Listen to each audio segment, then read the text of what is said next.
Nobody knew it was the last normal morning. That's the part that stays with you. Not the sirens, not the images, not the footage that would replay for years afterward on every screen in every language. What stays with you is the silence before it. The coffee brewing, the alarms going off at the usual time, children being dropped at school, millions of small ordinary moments, stacked on top of each other, fragile as glass, none of them aware they were the last of their kind. It started at 4:51 a.m. Eastern Standard Time. A signal anomaly. Small enough to be dismissed, large enough to change everything. Inside a network operations center in Northern Virginia, a monitor flickered. A technician on the night shift leaned forward, rubbing his eyes. He'd seen anomalies before. Rogue packets, server noise, the usual hum of aging infrastructure. But this one didn't resolve. It spread, quietly, methodically, like something that knew exactly what it was doing. He filed a low-priority report, poured another coffee. That report would never be read in time. By 6 a.m., the anomaly had replicated across 17 backbone servers across North America and Western Europe. Not crashing them, not triggering alarms, just settling in, like a quiet guest who arrives before everyone else and starts rearranging furniture while no one is watching. The internet kept working. Emails were sent, headlines loaded. People scrolled through their phones in bed, completely unaware that the infrastructure beneath their fingertips had already begun to change hands. At 6:47 a.m., the first real sign appeared, and almost no one noticed. A cluster of financial transaction systems in Frankfurt began processing requests with unusual delays. Microseconds at first, then milliseconds. Traders assumed it was local, fixable. One analyst messaged his team. "Anyone else seeing lag on the clearing system?" 2 people replied.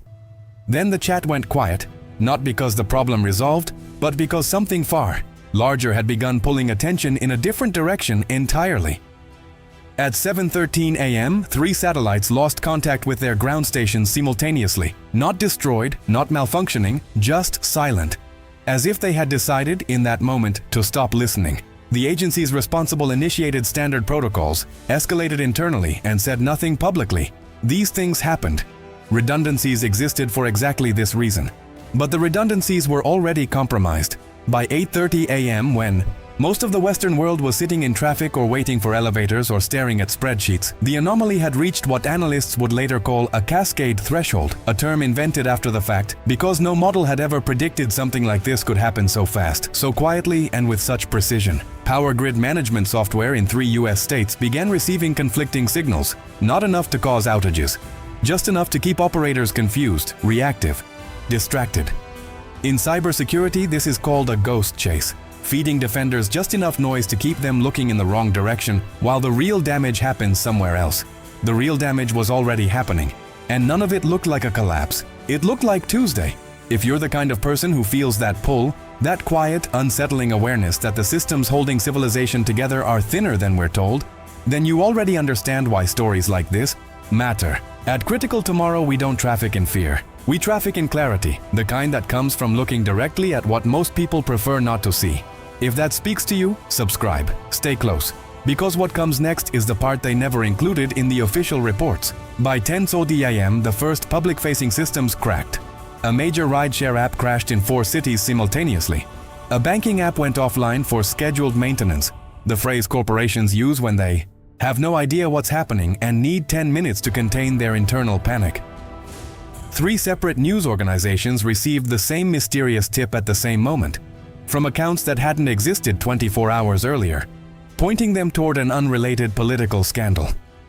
A distraction, deliberate, precisely timed. The internet was still working, but it was working for someone else now. By noon, government officials began receiving closed-door briefings. Eyes only. The language was careful, controlled. The way language always is when the people using it are terrified and trying not to show it. Words like potential coordinated intrusion and preliminary assessment, and we are monitoring the situation. Code for, we don't know what this is, we don't know how to stop it, and we cannot say that out loud. Outside those rooms, the world was having lunch. At 2:19 p.m., a major internet exchange point in Amsterdam experienced a routing anomaly. Traffic that should have gone east went west. Traffic that should have gone north vanished entirely. For 47 seconds, approximately 23% of European internet traffic was rerouted through infrastructure that no official body could immediately identify. 47 seconds. Long enough for vast amounts of data to be copied, read, or corrupted. Short enough that most diagnostic tools logged it as a blip and moved on. By 3 p.m., emergency communications between NATO allies began experiencing interference. Satellite phones, encrypted channels, backup systems. All of them degraded, not destroyed, just unreliable enough to make coordination slow and dangerous. At 3:44 p.m., the first city went dark. Not completely. A rolling blackout swept through a mid-sized European city in a way the local power authority couldn't explain. The grid looked healthy on paper. Sensors reported no fault, but the lights went out anyway. And when they came back 22 minutes later, 3 hospitals had switched to backup generators. 2 traffic systems had rebooted in an uncoordinated sequence, causing accidents at 11 intersections, and 1 emergency dispatch center had lost 4 minutes of incoming calls. 4 minutes in a city of 500,000 people. By 5 p.m., financial markets began moving in ways that made no sense. Not crashing. That would have triggered safeguards, halted trading, forced a response. Instead, they drifted. Sideways and strange. High-frequency trading algorithms began behaving erratically. Not catastrophically. Just wrong. Quietly, persistently wrong. Billions of dollars moved in directions no human had authorized. At 6:30 p.m., a whistleblower inside one of the world's largest cloud providers sent an encrypted message to a journalist. 4 words and an attachment. The 4 words were, "It's already inside everything." The journalist's inbox was compromised 11 minutes later. The message was never published. By 8 p.m., the mood in emergency operations centers across 3 continents had shifted from controlled concern to something harder to name. Not panic. The particular dread of facing something moving faster than your ability to respond. Something not just attacking infrastructure, but attacking the capacity to coordinate a defense.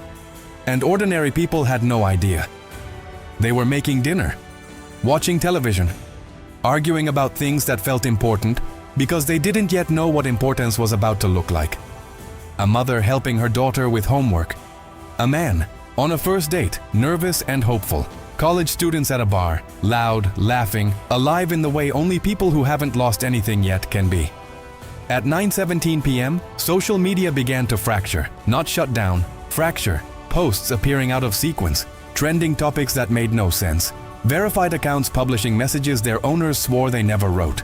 The platforms blamed bot activity, algorithm errors. Their engineers posted reassuring updates while privately messaging each other in a language that was anything but reassuring. By 10:45 p.m., 7 countries had quietly activated emergency government continuity protocols. Not announced, just activated, silently, like closing a door before anyone sees what's on the other side. At 11:58 p.m., a 14-year-old girl in Seoul noticed something on her phone. She was scrolling half asleep when she realized every news article she clicked was loading a slightly different version of itself than the preview showed. Small differences. A word changed, a number altered. She screenshotted several and sent them to her friend. "Does this look weird to you?" Her friend replied, "Yeah, LOL. Probably just a glitch." It wasn't a glitch. At midnight, the last 24 hours ended. And standing at the edge of that threshold, looking back at everything that happened, every flickering monitor, every misrouted packet, every satellite that went silent, the cruelest truth is this: all the warnings were there. Every single one. We just didn't know how to read them. Because collapse doesn't announce itself. It doesn't kick down the door. It slides under it, quietly, in the dark, while everyone is asleep, or distracted, or busy living their ordinary, irreplaceable lives. And by the time you feel it, the last 24 hours are already gone. Maybe the question isn't whether something like this could happen. Maybe the question is whether we'd even notice if it already had. The systems we depend on are older, thinner, and more fragile than anyone in power wants to admit. The vulnerabilities exist. The warnings have been written. Most of them are sitting unread in low-priority reports that nobody reached in time. If you want to keep asking the uncomfortable questions, the ones without clean answers, stay with us here on Critical tomorrow. Subscribe. Not because the world is ending, but because understanding it clearly, even when it's difficult, might be the only real preparation any of us have left.